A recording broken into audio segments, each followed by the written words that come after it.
Para rawuh, jelas kita datang ke sini hanya satu karena Gus Baha, dan itu karena ilmunya. Sebab kalau orangnya masih ganteng saya dengan beliau itu. Kalau orangnya, jadi kita itu jelas sekali Pak Kapolres, ini dunia santri yang dimuliakan ilmunya. Ya kalau Gus Baha itu fisiknya klambi elek. Nah niki, wes jadi lebah ilmu luar biasa. Orang memuliakan ilmu, dzul ilmi dimuliakan itu wajib.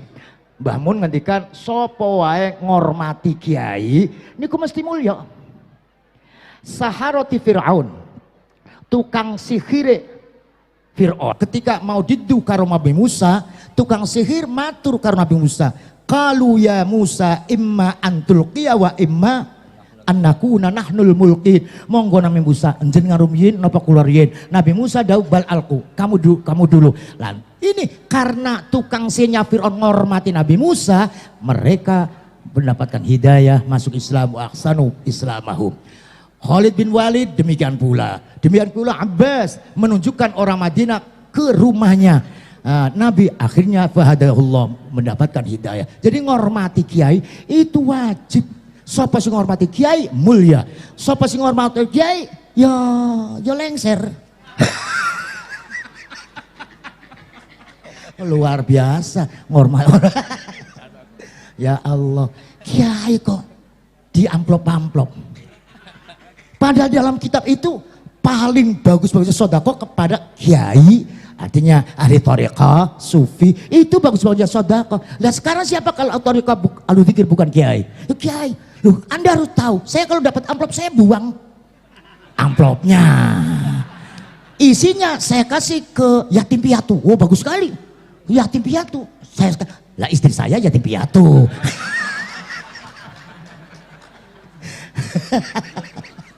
Kesuwen, monggo sarang-sarang kita menyerap ilmu Gus Baha. Pokoknya Gus entekno ilmu sing anyar-anyar, sing lawas-lawas isi akeh YouTube. Turun niki Gus Baha santri kesayangannya Mbah Maimun, secara nasab masih tepung karo Mbah Said Gedongan, saking Mbah Mutamakin, saking Kiai Soi Kudus niku dadi siji karo Gus Baha. Cuma tua saya gitu. Jadi menang tua orang menang ilmu, orang menang tua kudu hormat lho Gus, tua soalnya. Kula ngormati sampean li ajli ilmik wala jenengan hormat kula li ajli sinni. Mekaten mawon, matur nuwun rawe Gus, matur nuwun sangat. Gus Baha sudah mengatakan saya mau uzlah, tidak akan. Saya jawab uzlah apa azal. Gus harus ke Kempek, yo dulur, yo podo alumni sarangnya kalah beliau gitu. Alhamdulillah, dan ini bukan yang terakhir. Matur nuwun, jazakumullah, matur Pak Kapolres, matur nuwun. Wassalamualaikum warahmatullahi wabarakatuh.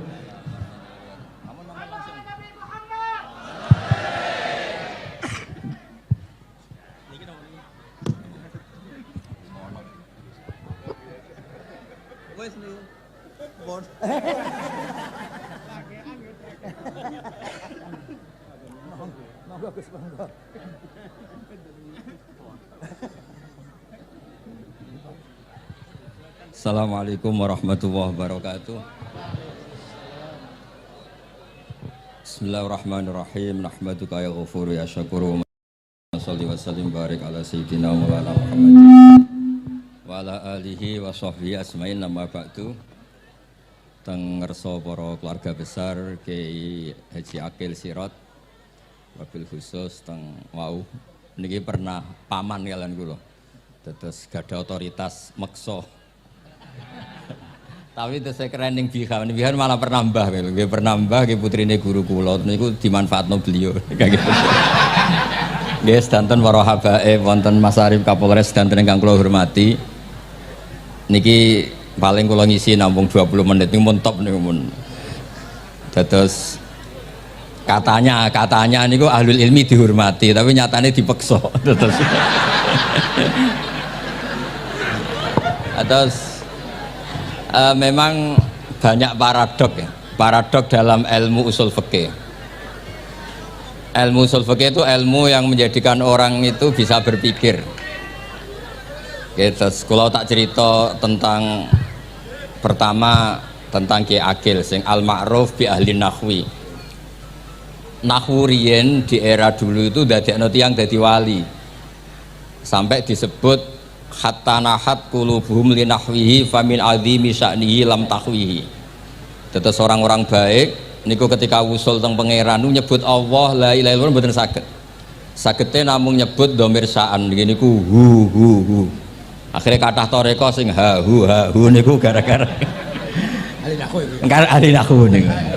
Nah, disebut fa'uribat makna dhamiris sya'ni. Jadi ngelafatkan la ilaha illallah tidak bisa tapi hu bisa.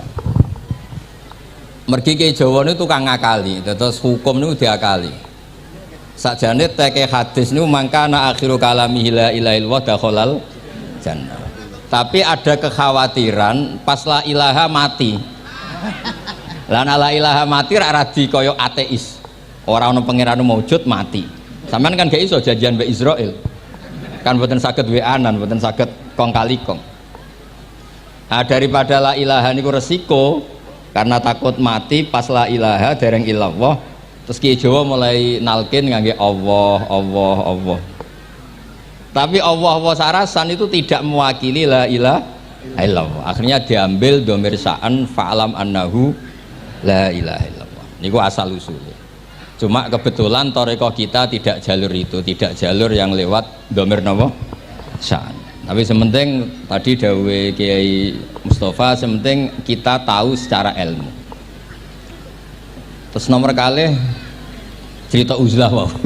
Kalau memang benar-benar uzlah. Terus kalau nu diundang acara-acara publik kemarin di Habib Jindan gitu, hanya di palako ilmiah.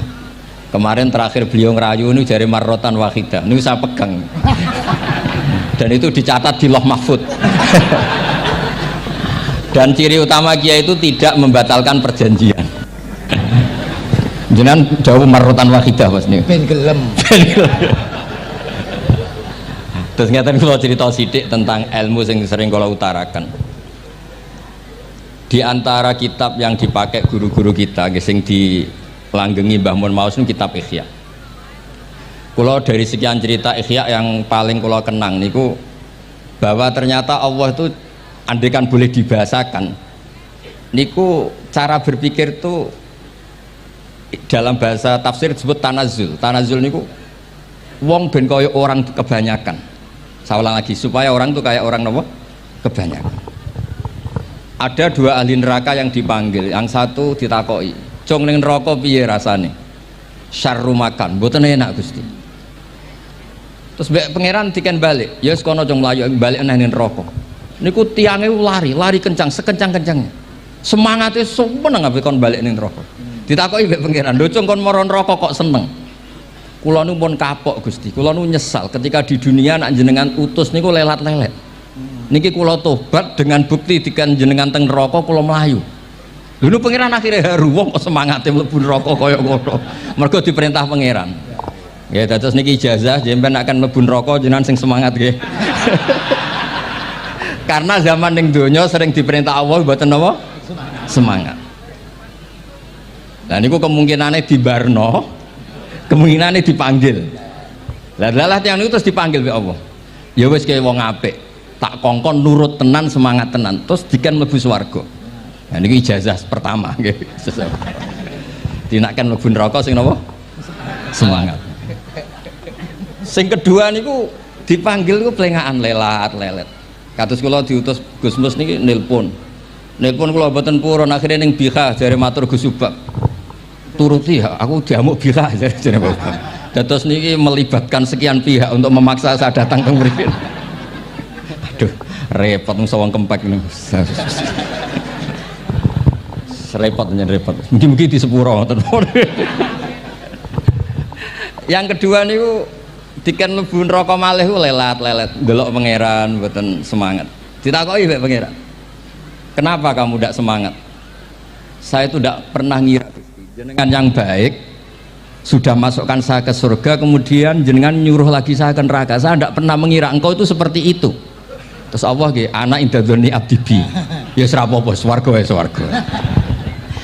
Ini dua ijazah untuk sampean supaya bisa masuk napa? Swarga.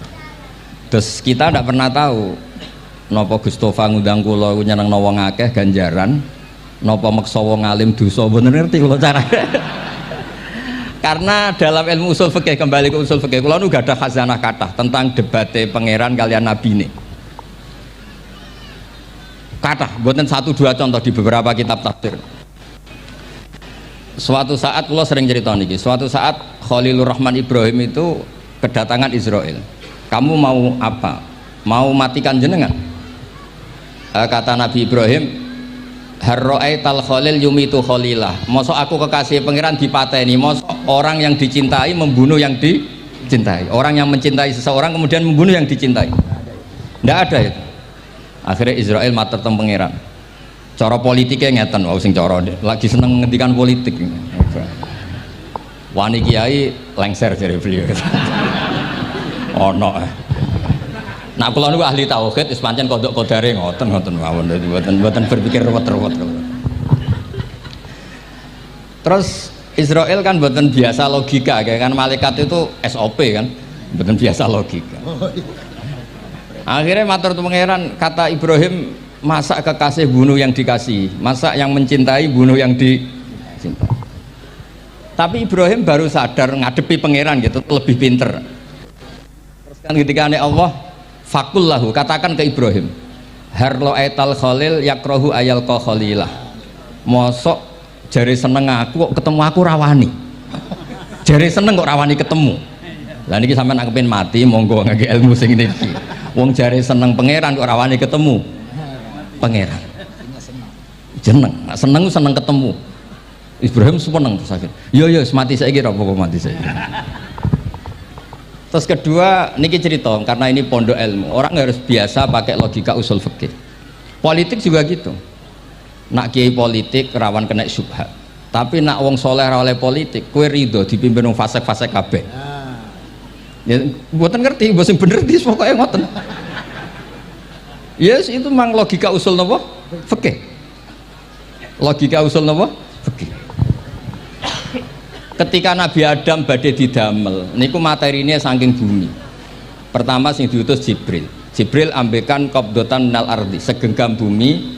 Saya mau bikin Adam, materinya dari bumi. Setelah datang ke bumi mau ngambil ista'adzat billah. Maksudnya ista'adzat billah, a'udzu billahi minka, saya berlindung Allah dari kamu. Antasinani. Kalau dengar Gustofa dari ahli nahu, terus kalau niki tak goleki tenan pancen syanahu mun mutaaddi binafsi. Mungkin dibuli ku antusinani kok panjang nanti cerita. Saya tidak ingin bagian dari saya diambil, kok aku bolong. Iku coro bumi itu sudah masalah. Terus akhirnya Jibril kembali, ya Allah, dia berlindung kepada engkau maka saya lindungi. Allah membenarkan Jibril, Mikail juga sama. Tapi ketika Israel, ini Israel itu masalah memang. Ketika disuruh ngambil bumi, buminya ista'adat billah, tetap diambil. A'udzu billahi minka antasinani, saya berlindung Allah supaya kamu tidak melukai saya, menciderai saya dengan mengambil bagian dari saya. Kata Israel, wa a'udzu billah alla unafidhu amroh. Saya juga a'udzu billah diperintah Allah kok tidak kasil, kudu kasil. Lah saya tidak tahu yang benar istilahnya Jibril apa istilahnya Israel. Terus memang sudut pandang. Makanya dulu ketika banyak pondok putri itu kiai-kiai kuno dulu itu menentang. Alasannya nggih, nak bojone jelas khawatir kiai ini kecobaan itu jelas. Tapi banyak kiai itu nggih khawatir tenan. Kecoba fitnatin nisa. Tapi ketika logikanya dibalik, apa kamu ridho para perempuan-perempuan muslimat itu tidak dapat pendidikan apa? Agama, hanya karena orang soleh tidak punya nyali, tidak punya peduli mengajar. Tapi dia saged diwalik. Ustadz sing imane pas-pasan niku kowe ridho nak kecoba. Sampean milih mana? Ridho kecoba apa ridho bodoh? Nah, logika-logika usul fikih ini yang kemudian dipakai Wali Songo. Dipakai Wali Songo kemudian membiarkan sekian tradisi yang insya Allah itu salah sebetulnya, tapi tidak sebanding dengan asmane Allah Subhanahu wa Ta'ala.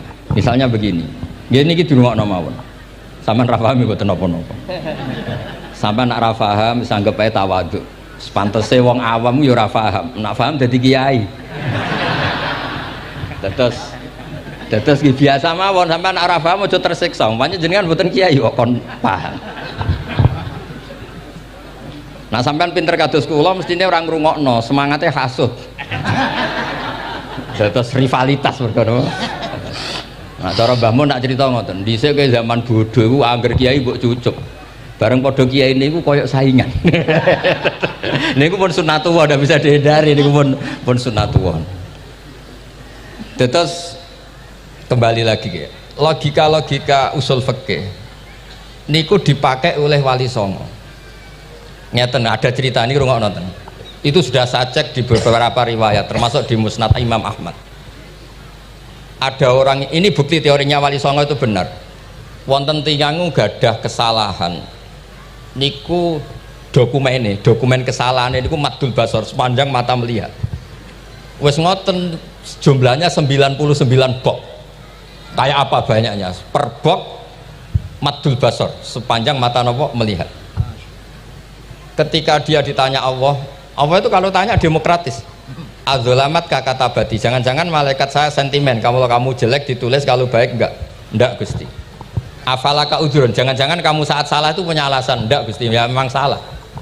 Tapi kata Allah, sudah kamu tenang saja, kamu punya ini. Itu hanya satu box, ya kira-kira kayak tempat jam tangan itu. Enggak, kamu punya ini, cukup ini. Terus malaikat tanya, ya Allah, apa artinya, apa ngefek itu kalau ditimbang dengan kejelekan sebanyak itu dengan satu box jam.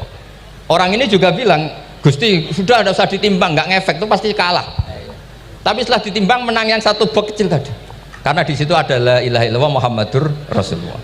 Jadi malaikat diancam sama Allah, kamu berani tidak mempertimbangkan nama saya? Apapun banyaknya box itu dosa itu tidak saya. Kalau ini la ilaha illallah itu nama saya. Kamu berani tidak mempertimbangkan nama saya? Ya tidak berani Gusti, ya harus dimenangkan. Nah itu semalahnya kok pengajian ini ya ono ikhtilatur rijal wan nisa, tapi baru kayak ngaji di sepuro.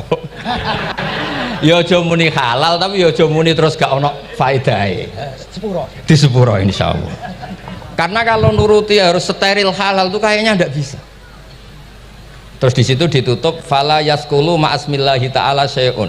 Dibanding asmane Allah Ta'ala sesuatu itu tidak ada nilainya, pasti menang Allah Ta'ala. Sehingga banyak ulama ngendikan kowe nak berdosa bersalah moco iki. Dan kalau anda dosa misalnya catatannya satu box terus di bawah ada astagfirullah, malaikat ditanya sama Allah, kamu berani tidak mempertimbangkan nama saya disebut di situ? Nah saya ini ribuan orang yang ngundang, saya berani mengabaikan. Bareng ono wong ngaku mbah ya mbah tenan wae. Ya terus ngoten, kowe wani gak mempertimbangkan Gustofa sing mantune Mbah Maimun. Ya. Semoga cara pandang malaikat nanti seperti itu. Tapi nanti kalau malaikat cara pandang, mbah kok tukang makso putu. Ya, itu mbah model opo. Nah saya ini sudah ngalah satu kali. Berikutnya logika kedua yang insya Allah terbangun di kalangan malaikat, yaitu mbah ora oleh maksa napa butuh. Ning dinggon mbah yang baik putune dolanan di barno. Ini ora putu lagi asik-asik dolanan. Rene kon nyapu. Nah, itu udah jenis mbah yang baik. Lantas kula suwun lah ngaji usul fikih yang serius, karena itu menjadikan kita bermartabat. Kulo niku sering lepas jenazah tangga-tangga kulo nggih panggihane ndelok TV, nak bengi nggih ngelamun, ngayal sugih, kadang yo ngapalo tikus sing liwat dhuwure saking ra ono penggawean. Tapi kulo nak lepas jenazah ini orang baik. Sampai bojone protes, "HP opo lho Gus, angger bengi iku mau ngelamun ngitung tikus liwat, ngitung apa." Terus kulo matur, ngitunge aja ngono, ngitunge tarokal ma'asiya. Wong ning omah itu artinya tidak dugem, tidak nglakoni maksiat. Itulah yang menjadikan usul fikih itu ilmu yang sangat terhormat. Coba kalau Anda jadi pakar usul fikih kayak saya, mau kaji betul usul fikih. Orang tidur semalaman jangan bahasakan tarokat tahajud, wa tarokal witro, wa taroka qiyamal lail. Tapi bahasakan taroka zina, wa tarokal ghibah, wa taroka kada wa kada minal ma'asi. Keren boten? Keren. Kalau kamu udah ahli usul fikih maka kiai kok amen turu. Kiai kok guyon suwengi. Lu kiai guyon suwengi itu melawan. Kiai itu ustaz juga manusia. Karena bengi ku ya kepen nonton. Tapi kan boten pantes. Akhirnya korbannya santri ini dijak guyon gak jelas. Lah apel neng rodo ya ora pantes. Ngelawan nafsu itu berat, caranya ya dilalek-lalekno guyon niku. Lah muga-muga malaikat kabeh ahli usul fikih nganggep ngono iku perlawanan terhadap keinginan maksiat. Malaikat ngaji ora. Makanya itu disebut di kitab usul fikih tentang usul itu izma min mubahin illa wa yatahaqqaqu bihi tarku haramim ma fa'il zamu minas sukun tarkul qatli wa minas sukut tarkul ghibah. Tidak ada sesuatu yang mubah kecuali saat Anda lakukan, saat itu juga Anda meninggalkan keharaman. Maka sebetulnya mubah ini punya nilai yang luar biasa, yaitu tarkul haram atau tarkul ma'asi. Jadi sawangane sampeyan nang omah kukar kukur mlebu metu, kukar kukur meneh mlebu metu, bariku turu angop ngorok. Nah, semoga malaikat ini al-usuli sehingga ngitung itu hada tarokal ma'asiyah kullaha. Hebat ini orang yang tinggal napa? Maksiat. Tapi nak malaikat itu jenis rada ekstrim. Alumni kempek suwengi ra tahajud ora witir ku alumni opo? Mulane kalau niku ngaji usul fikih terus supaya diperdengarkan ke malaikat. Supaya teorinya pakai usul napa? Fikih. Jadi kalau melihat kita melakukan mubah niku dihitung tarkul napa? Ma'as. Nah, ini pentingnya ngaji.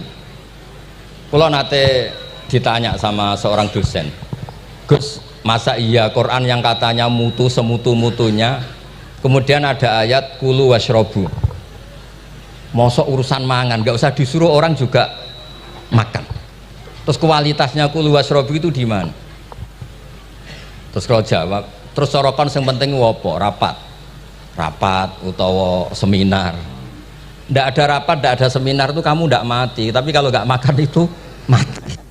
Penting mana? Ya penting makan. Lah iya, jadi orang itu lupa kalau sesuatu yang seserius itu karena menjaga nyawa, yaitu makan. Terus karena makan tuh hal yang murah dianggap biasa, itu bahaya. Sehingga sebetulnya yang kita bisa jadi wali lewat hal-hal keseharian tidak bisa jadi wali karena tadi.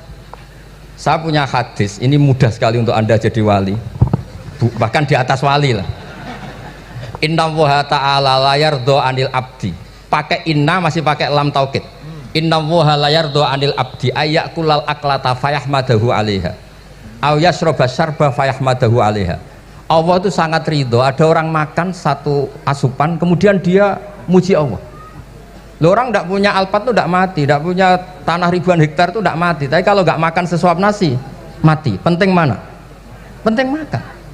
Tapi gara-gara kamu tamak untuk syukur nunggu punya alpat, untuk syukur nunggu punya tanah banyak, Anda ini bodoh. Mau syukur saja syaratnya kok banyak. Jadi sebetulnya kalau kita mau jadi wali itu cukup setiap makan itu kamu syukur. Fayahmadahu alaiha aw yasroba syarba fayahmadahu alaiha. Makanya wali-wali dulu kalau didik raja yang sedang berkuasa itu ditanya, kamu raja besar, punya pengaruh besar, andaikan kamu di padang pasir dan kemudian Anda tidak mendapatkan air sama sekali, apakah kamu menggantikan kerajaan kamu demi beli satu seteguk air? Iya, akan saya beli karena saya kalau tidak minum mati. La tafroh bimulkin la yusawi jar'atamain. Kamu jangan bangga dengan sistem kekuasaan yang tidak senilai dengan seteguk air. Orang nggak jadi raja itu nggak mati, tapi kalau nggak minum mati. Terus akhirnya dosen itu tahu, wah berarti kulu wasrobu itu luar biasa, Gus. Sangat luar biasa. Makan dan minum itu luar biasa. Makanya terus adat kiai mertamu mangan. Kalau tadi baru datang kon mangan, di sini ya ada mangan. Ya saya anggap aja itu proses jadi wali, ngoten Pak. Jadi segampang itu jadi wali. Nah, kemudian gara-gara torekoh terus jadi wali ku repot kon maca 10.000 wiridan kon opo. kesuwen nih cara-cara kesuwen. Karena ini partai nggak toreko tadi. Dulu abahnya Mbah Maimun Mbah Zubair itu kalau disuruh wiridan lama-lama itu nggak mau.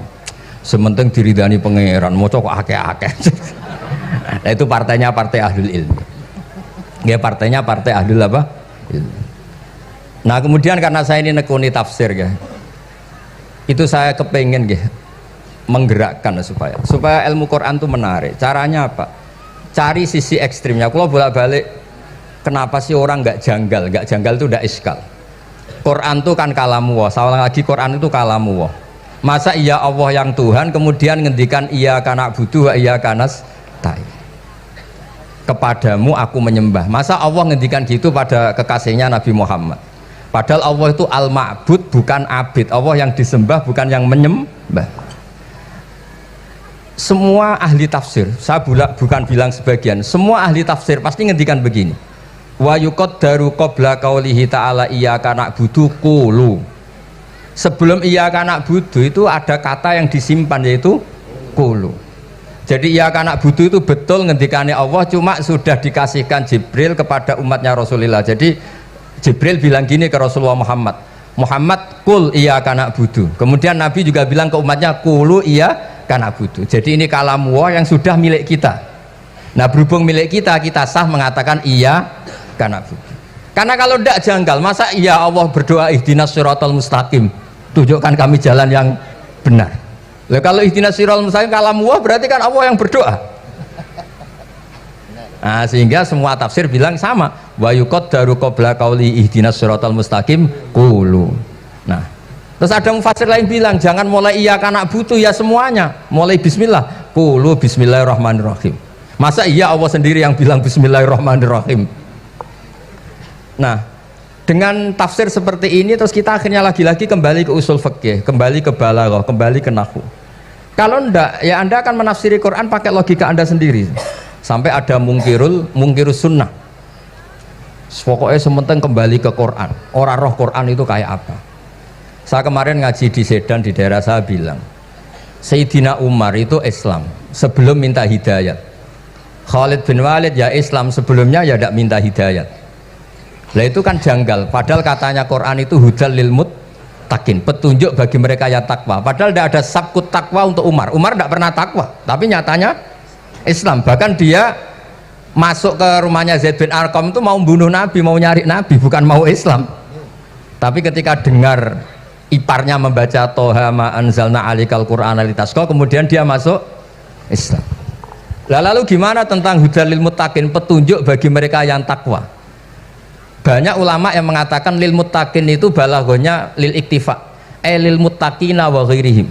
Jadi Quran itu petunjuk bagi yang takwa dan yang tidak takwa, dan itu di bahasa Arab sah. Di bahasa Arab sah. Misalnya gini ya, kalau sampean punya ponakan dolan cong-cong nang mangan, ya maksudnya ya mangan mbek ngombe, mangan tok seretan mati kan. Itu kan satu paket. Sarobila taqikumul harra wal barda, pakaian yang melindungi dari panas. Di situ gak disebut wal barda, tapi artinya juga wal barda. Karena kalau tidak diartikan lil iktifa, nanti Quran itu memberi petunjuk bagi yang sudah muttaqin. Corong doang nguyai segoro, wis takwa kok. Nah ini kita butuh ahli tafsir yang al-usuli. Karena itu yang menjadikan Quran punya kualitas lagi. Seolah lagi punya kualitas lagi. Kalau ndak, Quran tuh kayak biasa-biasa saja, kayak tadi kulu wasrobu kayak dan seterusnya dan seterusnya. Jadi kalau suwun barokahnya hormat sama orang alim kados Ki Akil, Ki Siras dan tenaga keluarga mriki. Orang menghidupkan logika ilmu lagi. Jadi kalau seneng lah nak dalam Gusmus ahli ilmu boten krono niat fakir boten. Biar sampean ngerti lah kalau ngadepi ahlul ilmi itu pun boten level. Ahlul ilmi itu kalau punya logika itu tidak bisa dibantah. Saya beri contoh sekian contoh yang nyata yang diajarkan Rasulullah SAW. Nabi itu pernah mau dipermalukan orang karena Nabi ngendikan la adwa wala tiarata, tidak ada penyakit menular. Terus ada orang iseng kok onta yang kena kudisen itu dijejerkan yang waras ikut kena kudisen. Terus orang ini tanya, ya Rasulullah ini tadi sehat tapi kena onta yang kudisen ikut kudisen. Nabi tanya lagi, faman a'dal awal, yang kudisen pertama ketularan siapa? Wah itu dari Allah ya, maksud saya seperti itu. Jadi ada terus orang-orang kafir itu cara berpikir aja alal alihata ilaha wahida inna hadalah syai'un ujab. Muhammad ya tentu mereka masih jangkar. Muhammad problem kita ini banyak. Kalau Tuhannya satu tidak cukup. Ada problem kredit macet, ada problem macam-macam kan, utang piutang macam-macam. Kalau Tuhannya satu tidak cukup. Kita butuh Tuhan banyak karena problem kita banyak. Lalu Nabi mengajarkan mereka apa logika yang dibangun. Kalau kamu jadi buruh, kemudian majikan kamu banyak, semuanya merintahkan kamu bingung nggak? Ya bingung. Tuhan kamu itu majikan kamu, kalau banyak-banyak perintah semua kamu yang bingung. Ya sudah mat Tuhannya satu saja. Itu disebut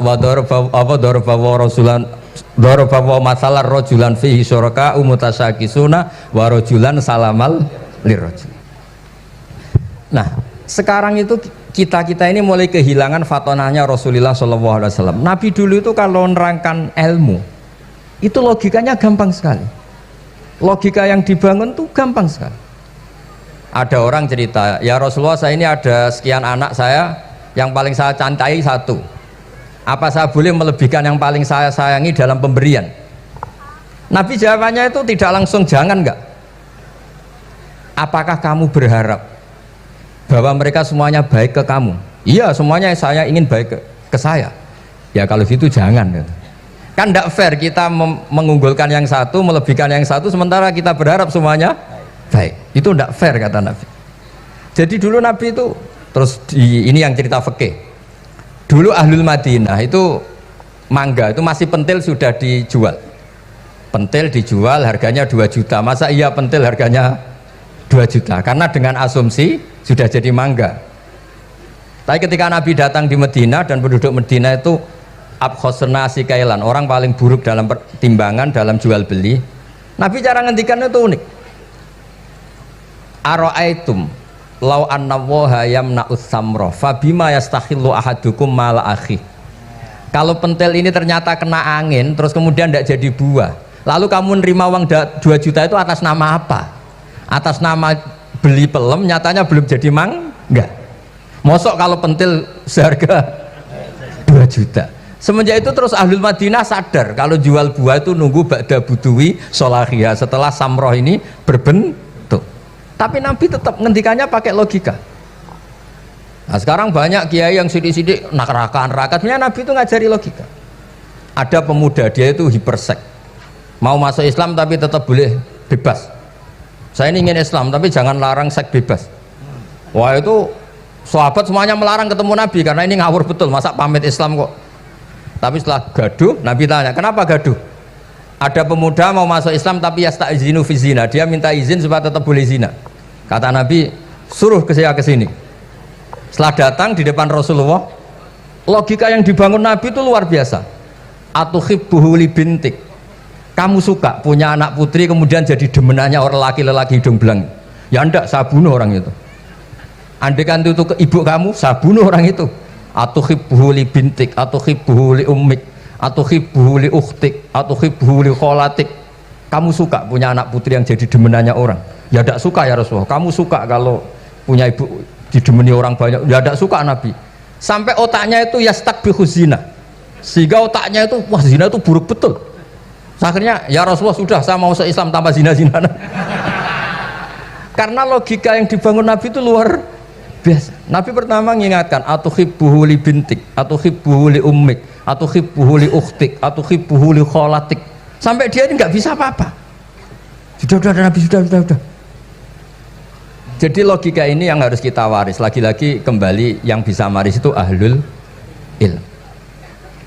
Sama itu kan kayak diskusinya Nabi Yahya dan Nabi Isa. Nabi Yahya itu suka berkawan orang-orang soleh. Setiap berkunjung di mana itu nyari yang orang-orang soleh. Ditanya kenapa kamu berkawan orang soleh? Ya berkawan orang soleh itu asik. Tapi kalau Nabi Isa enggak. Kalau ada desa-desa yang masih hitam, masih merah itu dikunjungi kemudian dibina. Ditanya sama Nabi Yahya, lima anda tanzilu ala syirarin nas, kok kamu kumpul orang-orang yang kayak gitu? Jawabnya beliau, innama ana tabibun udawil mardo. Di mana-mana Nabi itu ya dokter, di mana-mana dokter menyembuhkan yang sakit. Jadi dulu logika kebalikan itu dibangun, sehingga dulu ulama khilaf itu ikhtilaful a'immah apa? Rahmah. Masyhur itu. Saya sering cerita dan itu ada di kitab Khilyatul Auliya. Nabi Yahya itu lebih ceria. Nabi Isa itu agak sering cemburut. Atau kebalikannya, pokoknya yang satu tuh mali aro ka'abisan. Ka'annaka taqnatu mir rahmatillah. Kamu kok sering cemburut, seakan-akan rahmat Allah itu terbatas. Wong kok ora iso syukur. Yang satu gojlok mali aroka dohikan ka annaka ta'manu mim makrillah. Kowe kok guya-guyu kok is bebas kon neraka wae gitu. Nah, sehingga ya itu tadi sudut pandang. Makanya saya sering cerita dulu kalau Said Abdul Al-Haddad itu tanya, "Cung kowe ngaji sapa?" "Ngaji si A."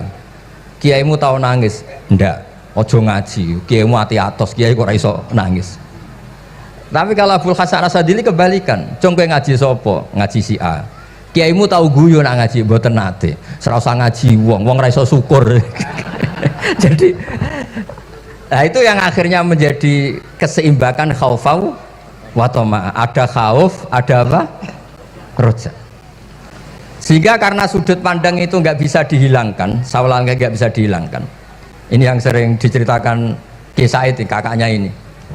Dulu Muhammad bin Hasan Asy-Syaibani, Imam Syafi'i itu lama sekali beliau jadi ulama top yang suka fikir. Dianggap fikir itu aman, ngeringankan hisab. Gak jenengan fikir yang dihisab malaikat apanya kan? Kan nggak bisa ngisab jenengan. Apa saja tidak punya. Punyanya problem. Nah, setelah ngaji sama Imam Malik, Imam Syafi'i tanya, yang ilmunya setingkat jenengan siapa? Kata Imam Malik, sebetulnya Abu Hanifah, tapi orangnya sudah meninggal, tapi ada muridnya namanya Muhammad bin Hasan Asy-Syaibani. Kamu ke sana dari Madinah ke Irak, dulu tempatnya di Baghdad. Setelah di Irak, Muhammad bin Hasan Asy-Syaibani itu kalau ngitung uang tuh di meja, emasnya tuh banyak, uangnya banyak, dia hitung di meja, malah kaget. Saya ini gedeng kiai, kedunyan ini ketemu kiai, kedunyan. Ya karena Muhammad bin Hasan Asy-Syaibani itu wali, kamu tanya, kamu heran ya ada kiai kaya? Iya.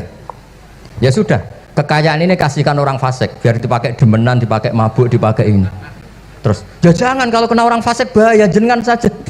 Semenjak itu Imam Syafi'i mulai rodok seneng duit. Jadi ada ceritanya, kok diangen-angen, nah terus keterusan umatnya kayak gini-gini tuh.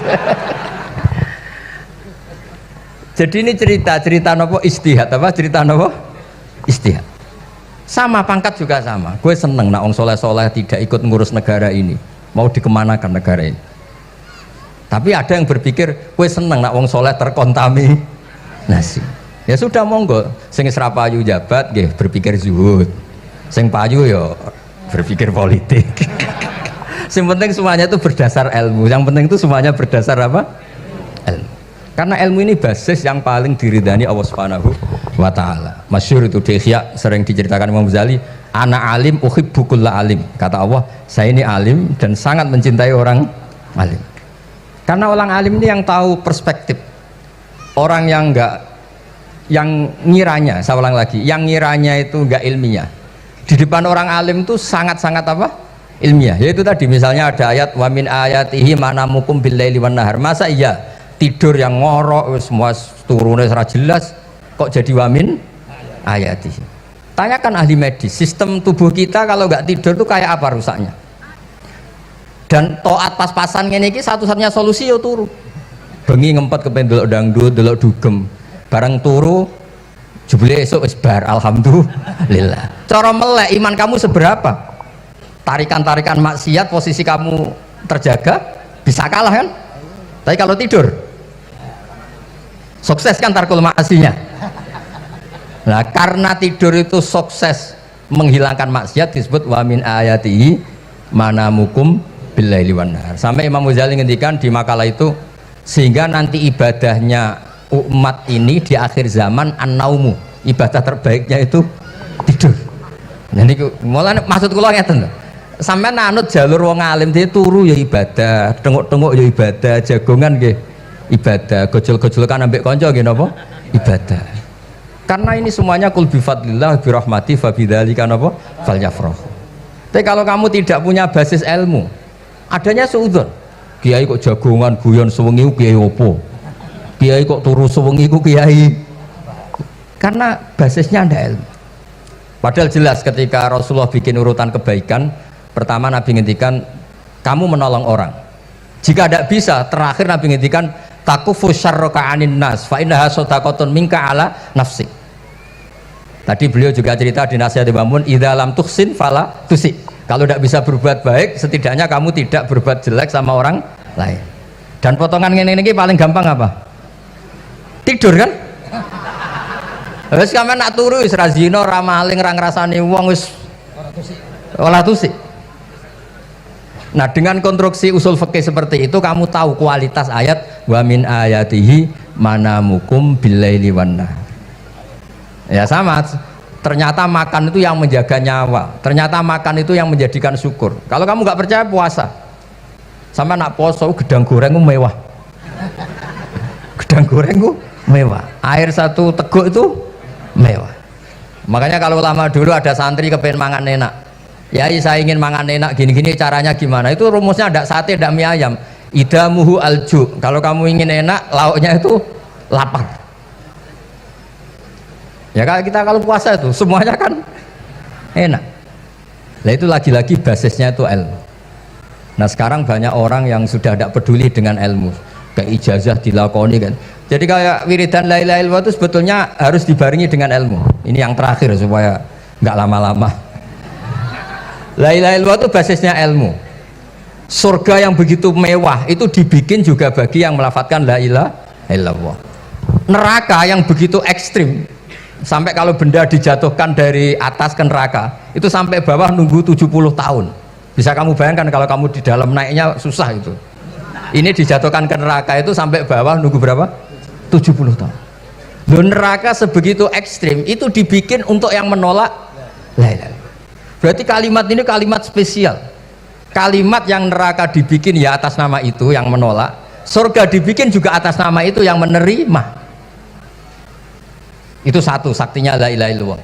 Sakti kedua, orang kafir 70 tahun ngelafadzkan la ilaha illallah sekali langsung dihukumi mukmin. Yufar lahum maqad salam. Qul lil ladzina kafaru iyantahu yufar lahum maqad salam. Orang yang melafadzkan la ilaha illallah Muhammadur Rasulullah itu dosa 70 tahun kafir itu hilang semua. Tapi gara-gara ada ilmu terus diumumkan tahlil dening Kiai Haji Niam mesti sing guri, wah sawi mesti guri. Padahal kalau kamu tahu ilmunya tadi, ini kalimat yang luar biasa, kalimat yang bisa melebur dosa. Bahkan dalam madzhab Sadiliyah itu unik. Kalau kamu wiridan la ilaha illallah itu jangan istighfar dulu, istighfarnya belakangan.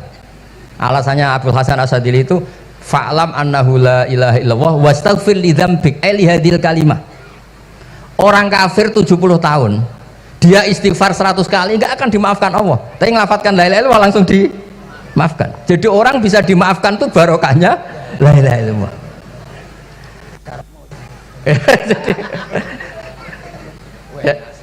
Ya kan? Jadi orang kafir 70 tahun wirid istighfar 100 kali atau 1000 kali dimaafkan enggak? Enggak kan? Tapi kalau membaca la ilaha illallah dimaafkan.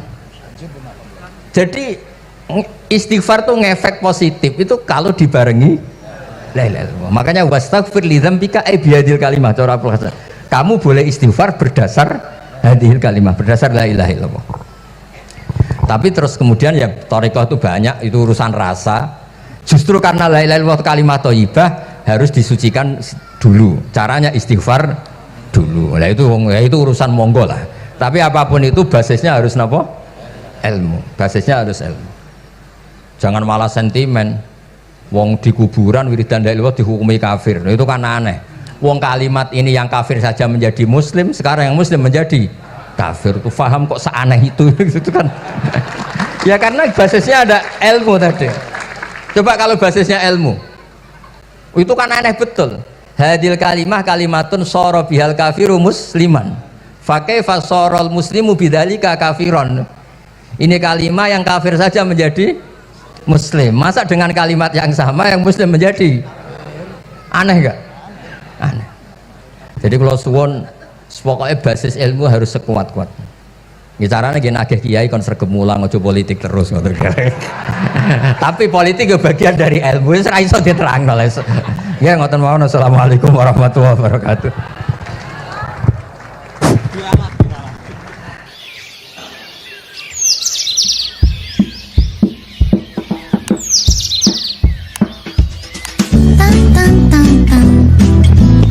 basiran. Cuma mereka yang tanya itu biyen belajar piye kok iso alim kaya ngono, ya kan? Nah, terangkan Gus, terangkan. Mati.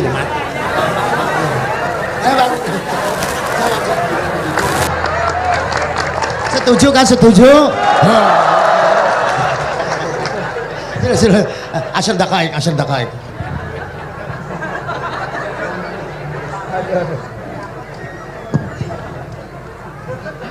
Andai kan pertanyaan itu ke Mbah Mun, mungkin jawabnya gurune sopo.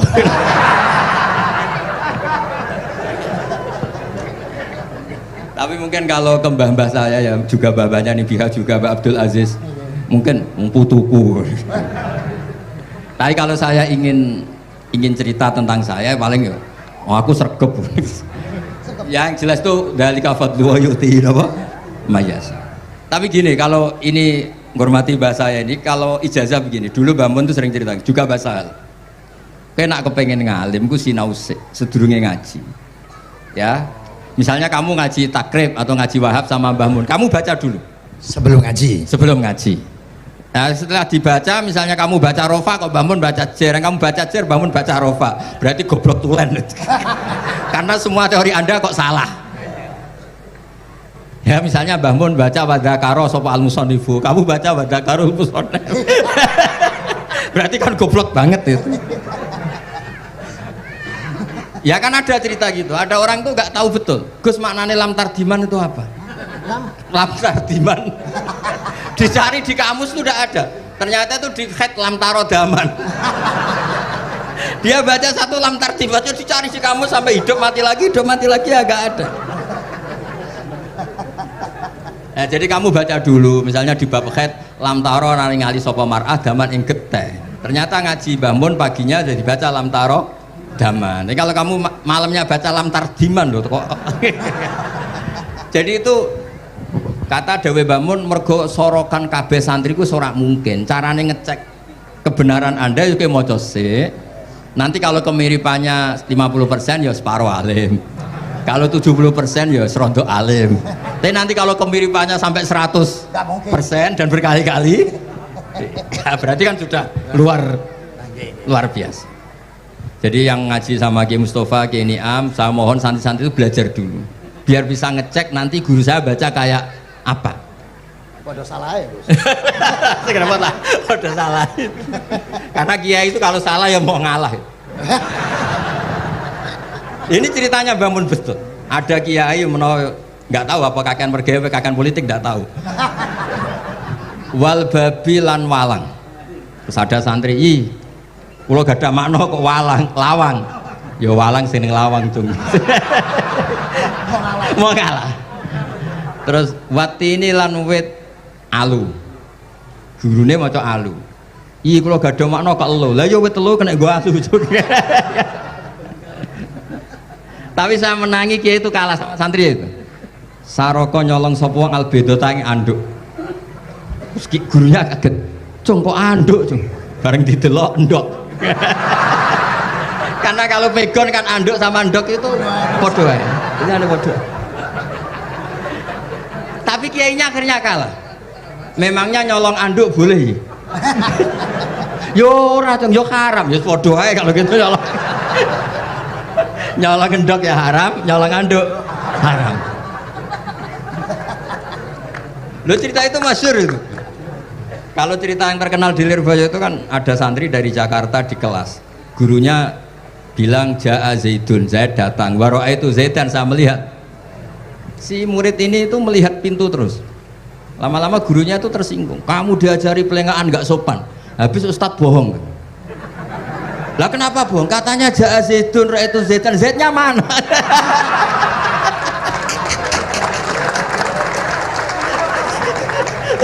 Dia gak ngerti. Zaid datang, saya melihat. Mana orangnya kok dibahas-bahas terus itu. Ya, jadi yang serius tadi, kalau sampean ingin nguji kualitas Anda, makanya saya dulu itu pede baca kitab di depan Mbah Mun karena ya ngecek. Dan dulu itu Gus Zofur, Gus Kamil sebelum ngaji ya itu mesti sinau sama saya. Nanti ketika Mbah Mun baca tadi kalau kemiripannya kita 90% ya bagus. Syukur-syukur sampai 100. Dan itu terulang sampai Wahab Hatam, Jamul Jami' Hatam. Sehingga kita tahu. Jadi kalau diskusi kita kok salah ya tahu, kalau benar ya tahu. Kalau tahqiq ya tahu. Biasanya kalau tahqiq itu Mbah Mun karena takut menyalahkan kiai-kiai Jawa, kalau baca 2 kali, misalnya begini. Yasmalu, kadang diwaca Yasmilu ya apa-apa nggih Jawa wae gitu. Karena kalau kita memaksakan sampai benar seperti di kamus, kayaknya kalau kiai Jawa itu berat sekali. Dumeli bojo bolak-balik mesti ora goblok wis apik lah. Karena kalau baca tahqiq itu kan butuh kamus.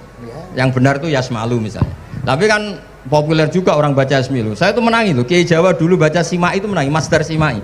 Lama-lama setelah banyak alumni Al-Azhar terus berdasar kamus baca Samai semua sekarang. Saya menangi kiai itu baca Dilalah. Lama-lama karena sekarang udah banyak punya kamus, baca Dalalah. Fa'alah. Jadi kiai itu juga kadang-kadang keteror muridnya. Makanya Syekh Zakaria Al-Ansori itu pernah ditanya, kenapa engkau begitu alim alama sampai dilakopi Syekhul Islam? Kata beliau itu lucu jawabannya, karena saya ini orang yang sial. Saya dulu punya guru namanya Ibnu Hajar Al-Asqalani dan punya murid namanya Ibnu Hajar Al-Haytami. Kata beliau, dukik tu bena hajaro ini. Saya ini digebek 2 batu. Kalau mau ngaji takut saya minta ampun karena disuruh baca sama Ibnu Hajar Al-Asqalani. Kalau mau ngajar takutnya saya bukan main karena Ibnu Hajar Al-Haytami itu cerdasnya bukan main. Jadi kalau saya salah itu konangan. Akhirnya dia jadi orang sial tadi. Mau ngaji ya belajar, mau ngajar ya belajar. Makanya meskipun ini pernah sepuh saya tidak berani ngaji beliau. Wah mesti meriang saya kalau ngaji. Jadi yang terkenal alim-alim mohon ngajinya dikurangi ya, karena ini kasihan gurunya. Kasihan gurunya. Nggih, Bon cekap. Bon, itu catat ya. Sebelum ngaji baca dulu. Satu lagi, Gus. Sampean ketoke kiai desa kok kuliah. Betul kuliah? Oh, nggih. Pun dari belajar dari mana sampai kemana Gus jenengan? Dari Mondok sampai ke Jogja sampai Putih. Monggo.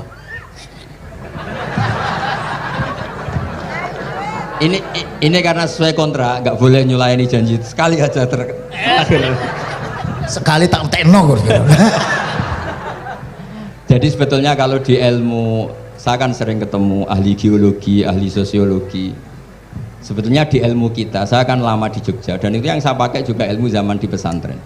Misalnya sosiologi itu kan ada mukadimahnya Ibnu Khaldun. Itu kan teorinya luar biasa. Misalnya begini, kenapa Rasulullah itu harus dari suku Quraisy, suku yang sangat terhormat di Mekah? Itu secara teori sosiologi loh, bukan teori nubuah. Kata Ibnu Khaldun, Nabi itu mesti final dari kaum itu aneh. Saya ulang lagi, Nabi itu final dari kaum pasti aneh. Nah masa aneh-aneh ini ditoleransi oleh umatnya karena beliau dari suku yang terhormat. Coba kalau dia dari suku, beliau dari suku yang hina, pasti pas aneh-aneh langsung diadili. Ya kalau di NU lah, ndak Gus Dur kok bikin aneh-aneh di NU kan langsung tuntas. Tapi berhubung Gus Dur cucu Mbah Hasyim, orang itu mentoleransi, bahkan mengira jangan-jangan teori beliau lebih baik ketimbang kita.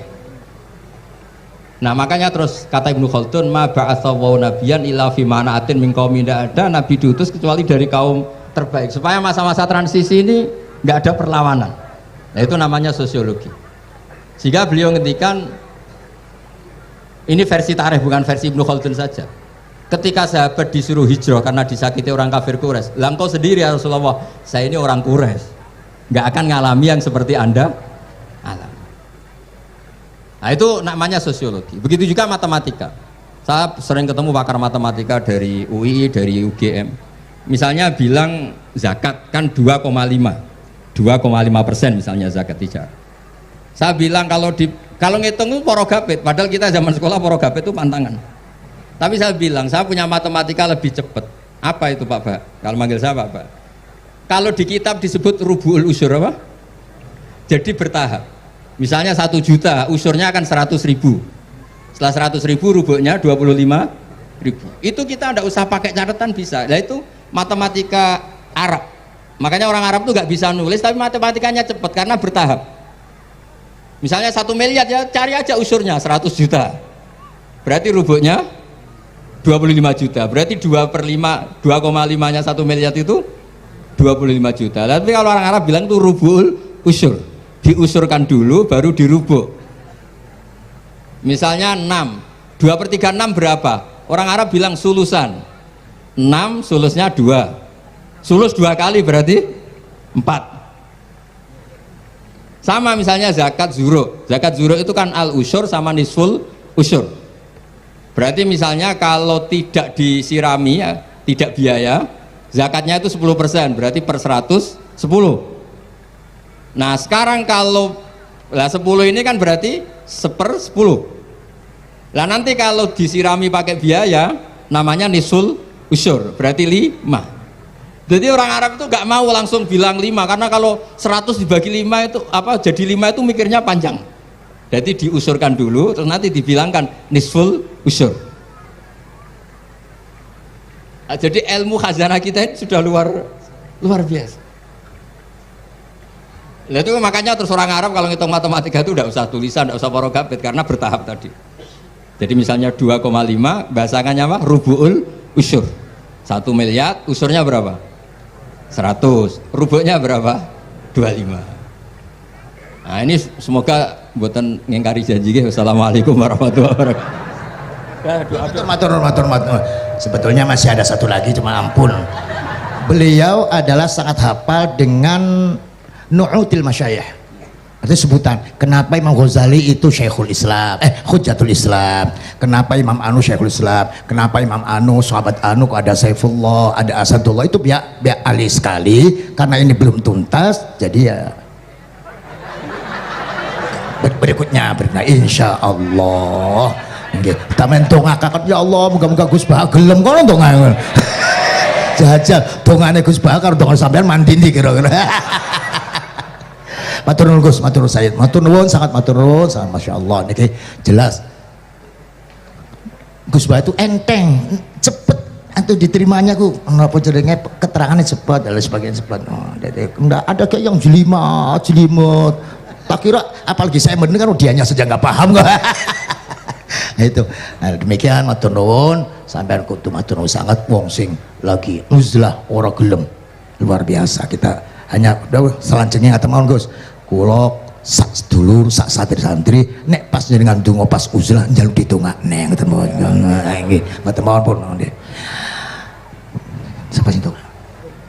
Allahumma shalli ala